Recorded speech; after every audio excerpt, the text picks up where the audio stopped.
Hello, my name is Andrea Halsted. In my first semester at Mountain View, I have noticed the alarming separation between students of different racial background and socioeconomic class. The interactions are not free-flowing and there are clear and visible boundaries. Being a transfer student who has not been part of the Mountain View Los Altos school system since elementary school, I was very shocked to see how different my former classmates are. I noticed this because as a person who is half Mexican and half white, I see this divide even more distinctly. Well, how does this lack of communication harm a community? Privileged students will not know how to interact with students of color and will think less of them as people. Students of color will not reach their full academic potential and feel bitter resentment towards privileged people. Going back to a segregated, apartheid school system would be like going back to a pre-technology age. So how can we change this? The best way to address the lack of meaningful interaction in our school, despite our best intentions, is to accept that stereotypes impact how we view ourselves and others. I interviewed 7 Mountain View students, as well as some Woodside High School students of different racial and socioeconomic backgrounds. Manuel is a former classmate of mine and explains, people want to keep it the same way it's always been. That's the way it's supposed to be. It's kind of sad, knowing that people aren't willing to change their way. Every student that I have interviewed said there's an unspoken segregation at Mountain View, and mostly between minority students and white and Asian students. When I say minority, I mean Latino, African American, and Pacific Islander. Most of the AP and honors classes are filled almost exclusively with white and Asian students, although any person can take these classes. I also noticed this at my old high school, Woodside. Woodside is 50% Latino and 40% white, and there is a great division between rich, white, and poor Latino students. Stefan lives in the town of Woodside, which is one of the most expensive places in the country. He says about his school, yes, there is segregation, but you can mostly see it based on people from East Palo Alto and poor parts of Redwood City versus those from Emerald Hills, Portola Valley, and Woodside. Like Mountain View, there is limited interaction and classroom segregation. Stefan says the reason that there is limited interaction is people just aren't in the same classes. Those who are from a lower economic status are more likely to have gone to poorer middle schools, which leads them to be in less advanced high school classes. Well, how does this segregation affect students at Mountain View? At Woodside and Mountain View, there is a distrust between non-privileged and privileged people. Isaiah, who goes to Mountain View, is African American and says, I was always taught that white kids would call me nigger, or disrespect me, or think lower of me. I think it's more racist that white people stereotype minority groups than the other way around. Because of the distrust, non-privileged races feel stereotype threat and their academic performance drops. Stereotype threat is a situational predicament in which students feel or are themselves to be at risk of conforming to negative stereotypes about their race. If someone feels uncomfortable in their class, they will most likely not earn a good grade or learn the material as well. Since these same minority groups are stuck at economic disadvantage, they are stuck in the same cycle of poverty. Students of privilege are also negatively impacted by this racial tension. For example, who hasn't heard the stereotype of the super smart Asian student that gets straight A's? Although it might sound like a positive stereotype, many Asian students feel extreme pressure to fit this model myth minority.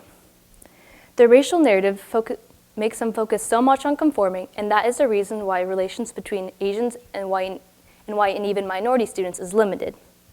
This is the case for most students at Mountain View. They feel like they have to fit the racial narrative, whatever it may be.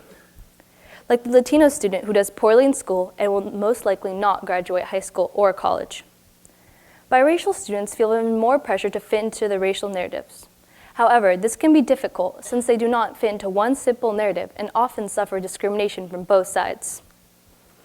In Beverly Tatum's book, Why Are All the Black Kids Sitting Together at the Cafeteria?, she says, during adolescence, many biracial teens feel pressured to choose one racial group over another. I find this very true for myself. My parents have encouraged me to accept both sides of myself, but in a school that is segregated, it feels more difficult to do so. During my freshman year at Woodside, I had 2 social groups, one mostly white friend group and one mostly Mexican friend group. I can recall during football games having to spend some time sitting with my white friends and then go over to sit with my Mexican friends. Other times, I was being told I was not Mexican, brown, or ghetto enough to be a real Mexican. Likewise, my white friends would use jokes that emphasize stereotypes about Mexicans, such as, Andrea, you must be really good at jumping fences. I feel as though stereotypes are unconsciously and commonly used to judge me before people know who I truly am. Now, how can we solve this racial tension?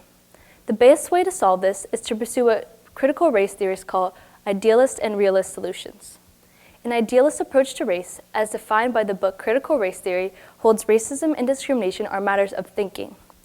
In other words, racism is caused by stereotypes and prejudice. The best way to address the lack of meaningful interaction in our school is by breaking stereotypes that negatively impact how we view ourselves and others. Although we would never think we are stereotyping people, we are always unconsciously judging people based on how they look. Because we are doing it unconsciously, we need to be constantly metacognitive about our own assumptions and how we label people. On the other hand, critical race theorists also advocate for a materialist or realist approach to race, which is defined by fixing the institutions and their laws that perpetuate racial inequity.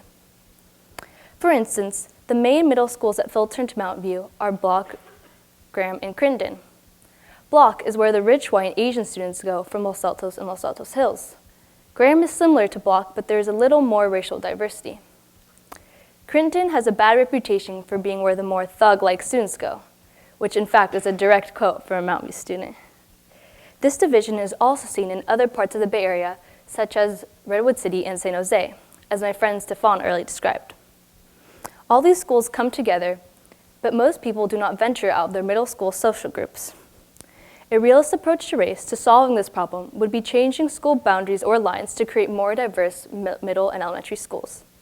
However, just because we change school boundaries does not mean it will solve all racial inequity. 30 years ago, no one really wanted to live in Mountain View, and now it seems like every person wants to live here.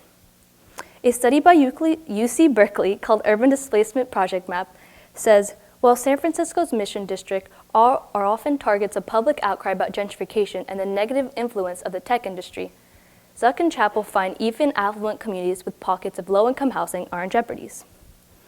For example, the neighborhoods in the Peninsula and South Bay communities of San Mateo and Mountain View have lost nearly a quarter of their low-income housing over the last decade.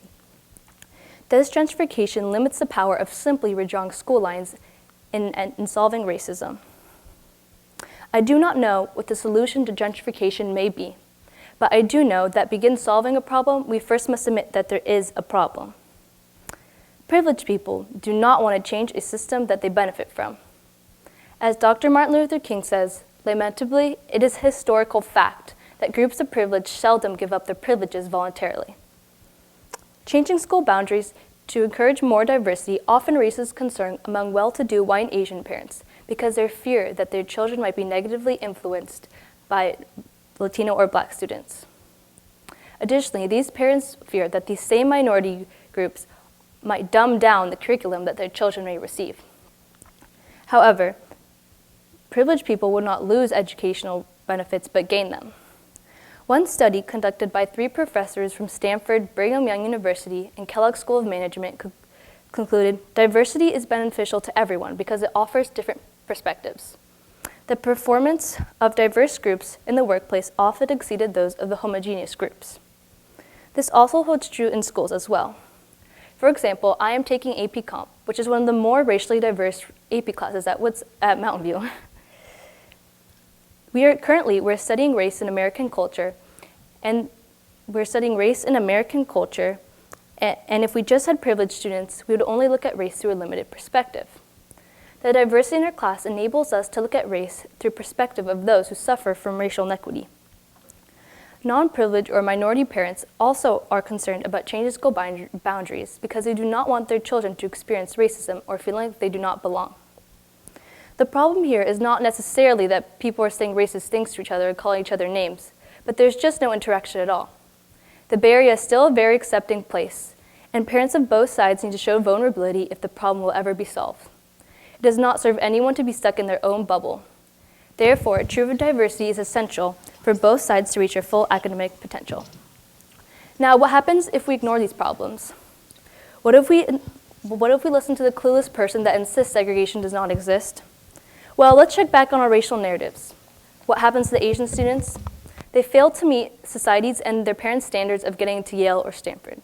They can no longer take the pressure, and the same story that we hear about gun students is repeated once again.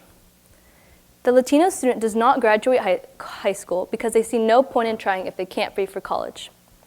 The two combining factors of stereotype threat and the segregation that we constantly observe but do not act upon create a dangerous social construct that prevents our society from ever progressing in the future. Thank you.